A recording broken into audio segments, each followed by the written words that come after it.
Harvey and Simpkins, a registered sex offender and the man charged in the death of a 2-year-old girl, threatened to beat the toddler prior to her death. Simpkins was arraigned in Chesapeake, Virginia on 5 charges on Friday. Police say the 2-year-old girl was taken to Children's Hospital of the King's Daughters, which is known as CHKD, on the morning of Wednesday, March 29th, following an incident at an extended stay hotel. Simpkins was watching her at the time as he was in a relationship with the girl's mother. We've seen this before, haven't we? The mother's boyfriend, a registered sex offender. Hey mom, what are you doing in a relationship with a registered sex offender? On Wednesday, Simpkins was charged with 4 felonies, including child abuse and stabbing a victim. We're not informed as to who was stabbed. Hopefully that wasn't the 2-year-old girl who did die, but the article doesn't clarify if she was stabbed or if that was somebody else. After police learned that the girl died on Thursday, he was also charged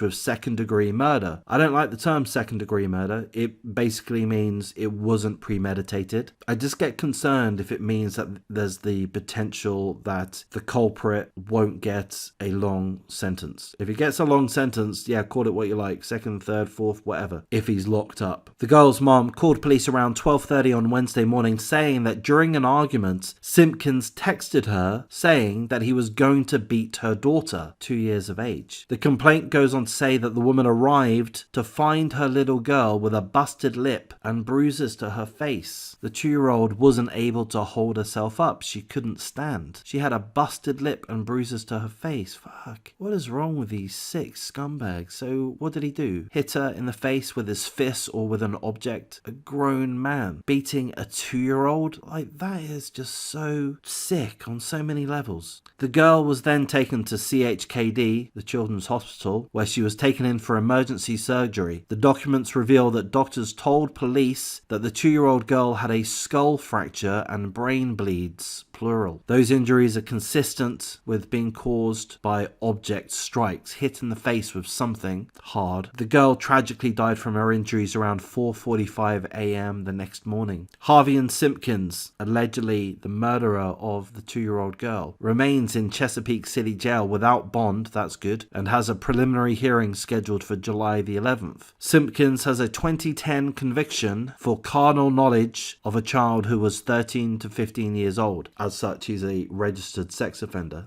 Was the mother aware of that? Was the mother aware of his general behavior? Was the mother aware that he's a fucking psychopath? Was the mother aware that he's violent? Was the mother aware that he's capable of child abuse? Was the mother aware that he's capable of hitting a child, a 2-year-old, her 2-year-old daughter, to the point that they die? Was the mother aware of this? Was the mother aware of any of these things? Did the mother have any inclination, any guess that those things might be the case? Any suspicions? If so, the mother is guilty of allowing this situation to blossom. She is guilty of putting her child, keeping her child at severe risk. We can see in hindsight that the girl was at severe risk. She was in the company of an absolute fucking psychopath. Why was the mother in a relationship with an absolute fucking psychopath? Seemingly he's not the father of the child. Even if he was the father of the child, the mother should not be in a relationship with him. But he's not the father of the child. Who the fuck is he? Why the fuck is this woman being in a relationship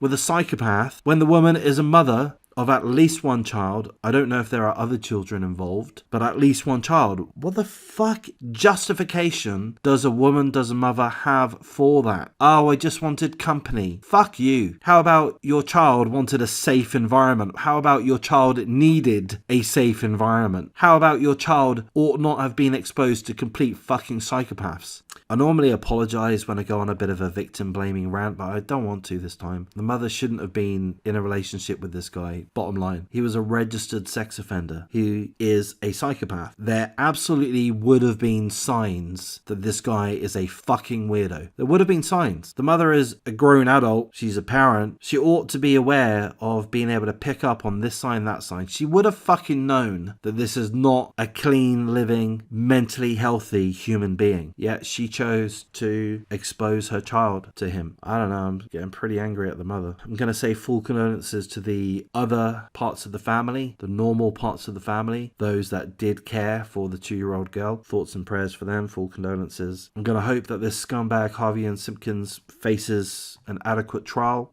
Preliminary hearing is scheduled for July the 11th. He's incarcerated without bond until that time. I applaud Virginia for holding him without bond. That's the right thing to do. If you have a prime suspect, somebody that you believe to be guilty of murdering really anybody, but murdering a child certainly, there is no reason at all, like zero reasons, to have that person on the streets. That person needs to be locked up. I mean, if it were up to me, that person needs to be taken out to the back of the shed, given 2 small bits of lead into the back of the head and dumped into a hole covered in concrete. And that's how I would treat things. If it were up to me, which it isn't, in this modern day and age, which we call civilization, in which these horrendous things still occur all the time, we're not allowed to do such things. That's an abhorrent thing for me to have said, apparently, according to some. So given that, I applaud Virginia for holding this scumbag up until the time that he gets his day in trial in front of the judge. Perhaps it won't come to that. Perhaps he'll put in a guilty plea. Perhaps he'll get a little bit of leniency if he does so. And let's hope that this registered sex offender, if he is found guilty of the murder of this 2-year-old girl, beaten to death to the point that she has a skull fracture and brain bleeds, if he is guilty and if he is found guilty of that, then let's hope that his inmates and guards pay him quite a lot of attention, cozy up to him, have nice little chats with him on a regular basis, try to get to learn how well he likes being treated in the way that he treated the 2-year-old girl, unfortunately we don't know her name, that he at this point allegedly killed. I mean, that's my only hope, that he suffers in the same way that the 2-year-old girl suffered. I'm going to wrap things up. If you appreciate the coverage, please do like, comment, subscribe, share the video, consider joining the memberships. Don't watch too many of my videos, please.